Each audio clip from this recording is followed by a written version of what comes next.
Welcome to the Real News Network. I'm Paul Jay in Washington. In New York City and in Occupy movements around the United States and around the world, a lot of debate is taking place about what demands these movements should make. And there's some discussion that don't make demands too early, but everyone's more or less saying sooner or later the demands are going to have to get more specific. So what should those demands be? Well, we're having a series of discussions on The Real News about that. And now joining us is Bob Pollin. He's the co-director of the Perry Institute in Amherst, Massachusetts. Thanks for joining us, Bob. Thank you very much for having me, Paul. So what if you were going to draw up your list of demands you would suggest to the Occupy people, what would they be? Well, first of all, I respect the fact that they have not put out specific demands. The fact is, a lot of groups, a lot of organizations, including our own institute here, we have been putting out demands for a couple of years subsequent to the financial crisis and the mass unemployment, and they haven't succeeded nearly as well as we would like to change the agenda. On the other hand, the Occupy Wall Street movement has caught fire, has gotten a lot of attention, and has focused on some simple principles that the well-being of the 99% is not being linked to the massive increase in well-being of the 1%, and the 1% are the ones that have caused the crisis. So I think that they've done an excellent job, and I'm not the one to tell them now's the day when you start making demands. However, as you yourself said, unless we translate this kind of righteous anger into something specific, then we're not going to change the political system and we're not going to improve conditions for the 99%, and the movement will peter out. So what would be some basic demands? Well, you know, if the fundamental issues, it seems to me, are two or maybe three. Number one is mass unemployment. Number two is inequality. And number three is the instability of the financial system and the crisis caused by financial instability. So you really need policies that interact around those three issues.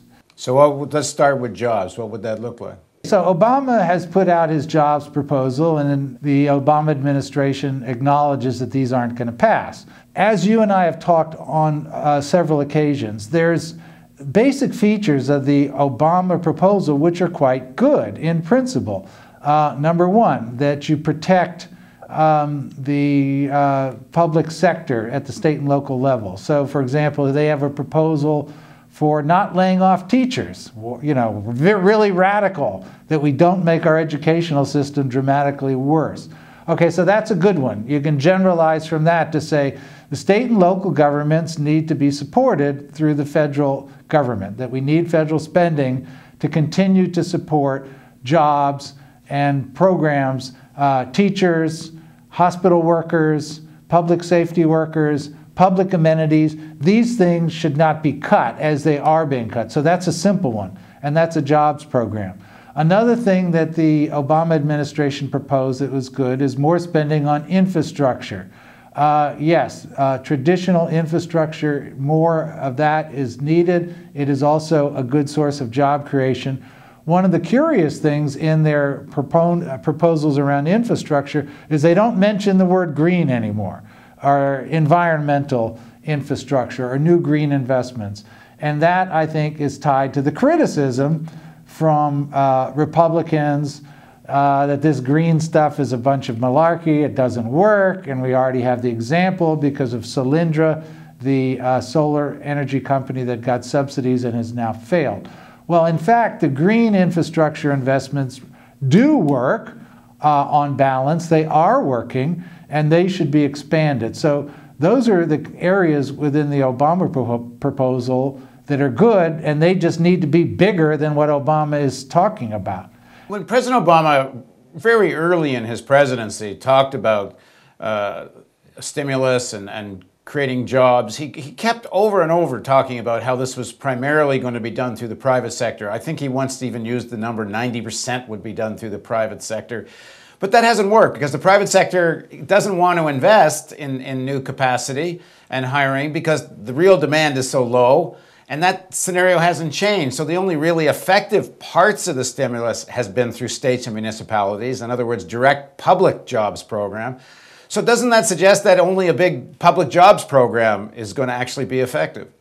Well, the easiest thing in terms of stimulus is as you said, to do exactly reverse of what's going on at the state and local level, because state and local governments are the biggest single employer in the country combined, and they're getting cut. So of course we are going to be continued to be mired in a jobs crisis as long as state and local governments are forced into austerity. So yes, at the very least, maintain spending for state and local governments as a jobs program as well as a public welfare program.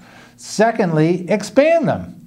I mean, the most efficient way to increase jobs is actually spending on education, because almost all the spending takes place within communities. Almost all the spending is for people, is hiring people to do more things. So yeah, expand and don't cut education. So that's a direct jobs program. Now the thing with the other things, the private investment, you know, most of the economy is still private. So if we're going to ignore programs to incentivize the private sector, it's just going to be a lot harder to get a stimulus going. And the best example of that is something you and I have talked about before, but the problem only gets worse, which is that the commercial banks, the private banks, aren't lending any money. And instead, they're getting cash for free. The number is now up to $1.6 trillion that they're sitting on, more than 10% of GDP. Absolutely unprecedented amount of cash that they're sitting on. Just to remind everybody, this is sitting on, meaning they got cash practically at 0% from the Fed. They are getting and continue to get, and Ben Bernanke has pledged that he will continue to keep the interest rate for commercial banks at close to zero for the next 2 years. So they can get as much money as they want for free. Now somebody has to figure out the other half of the equation, which is don't just give the banks the money, but force the banks to make loans into the communities for, private businesses, for small businesses especially.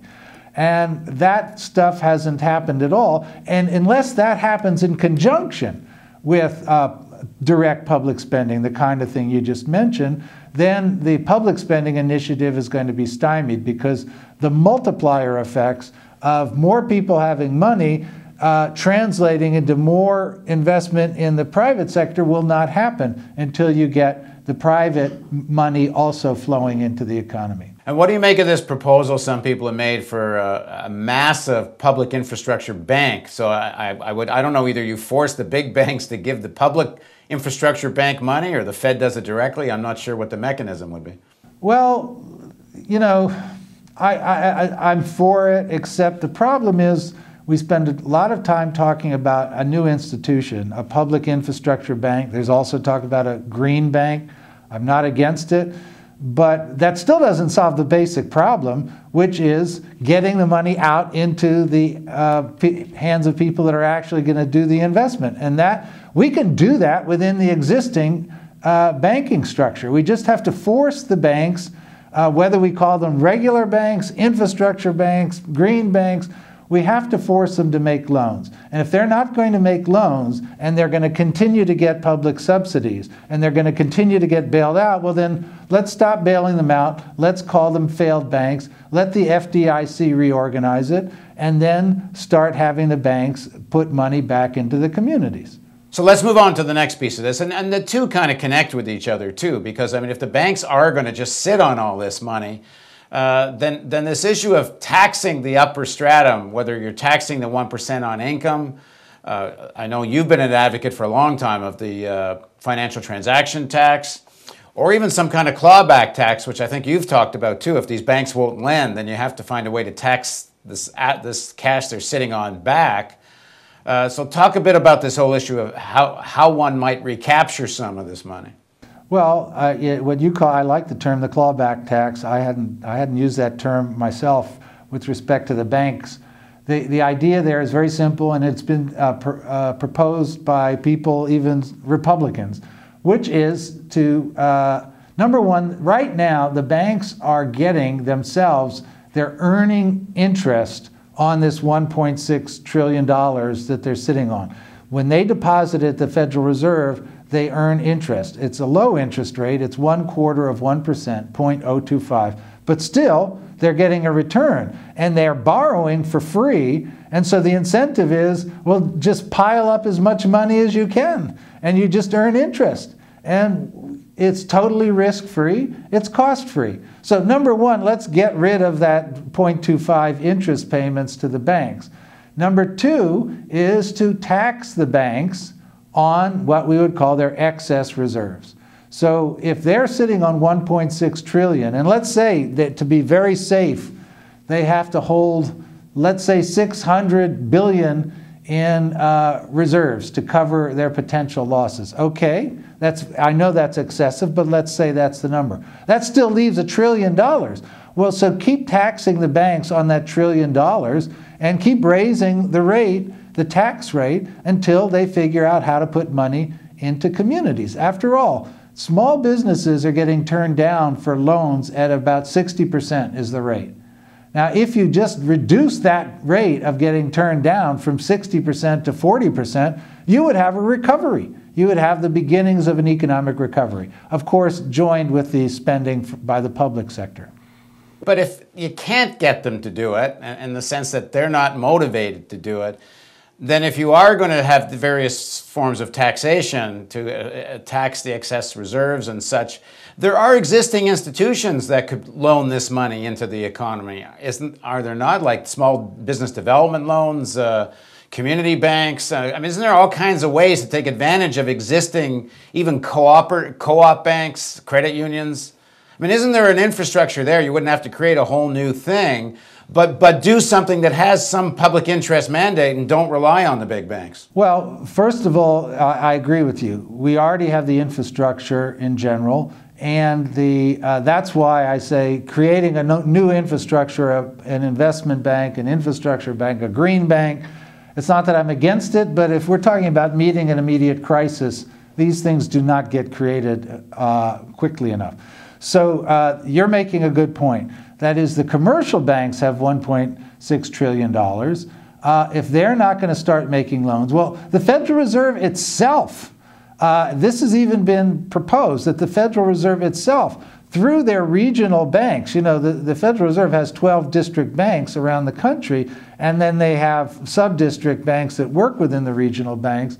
They themselves can start making loans directly to the public, as opposed to just lending to the commercial banks. Which in fact they did to some extent. We know some of the major American corporations got some money at the same time the banks were getting it. So this is something that the Federal Reserve could do. The other thing, that what you just said, which is to start getting reserves moved into the non-profitable financial institutions, such as credit unions, cooperatives, that could be done. Again, you know, we'd be starting at a small base because they don't have the money right now. The money is sitting with the commercial banks. So anything that we want to do on a big scale quickly, we have to engage with the commercial banks. And it's time to rough them up. I mean, the Occupy Wall Street movement is making a very powerful point about the failures of our financial system. So as a demand of the Occupy Wall Street movement, let's force the banks that have the money now, that got the money for free, to do something positive for the economy with that money. I think that would be a very powerful movement, and I think they would be extremely vulnerable. Well, let's just go back to something you said earlier, which is the whole issue of building a green economy, green infrastructure. It's just been dropped from all the language coming from the Obama administration. And you know, there seemed to be such a linkage between rebuilding the economy based on green investment. So what does your research show you in terms of what would be the advantages of that route, and what do you make of the fact that Obama seems to have just given up on it? Solyndra may have failed, but there are other parts of the green, you know, the overall green stimulus was supposed to have been total $100 billion. there are other parts to the stimulus that have been quite successful, in particular the investments in building retrofits. Building retrofits, unlike solar energy investments, are operating with known technologies. There's nothing fancy. The rates of return are high. You get your payback in 3 years, 4 years, and you get big energy efficiency savings. The energy efficient building investment areas is such a, I think, such a promising area that I myself have been investing in the area. And in fact, I started a company myself that works in this area. And so the government has pursued those, and they're a big source of job creation because basically you're hiring construction workers to make a building operate better. And these things have worked. And in my own research and with my co-authors has not only predicted that it would work in advance, but we've gotten the data back from the stimulus program. We've analyzed it, and we show that it is working. It is creating jobs at exactly the way we say it would. So another great demand, a very specific demand for the Occupy Wall Street movement. Create jobs, defend the environment. All right, thanks very much for joining us, Bob. Thank you for having me. And thank you for joining us on the Real News Network.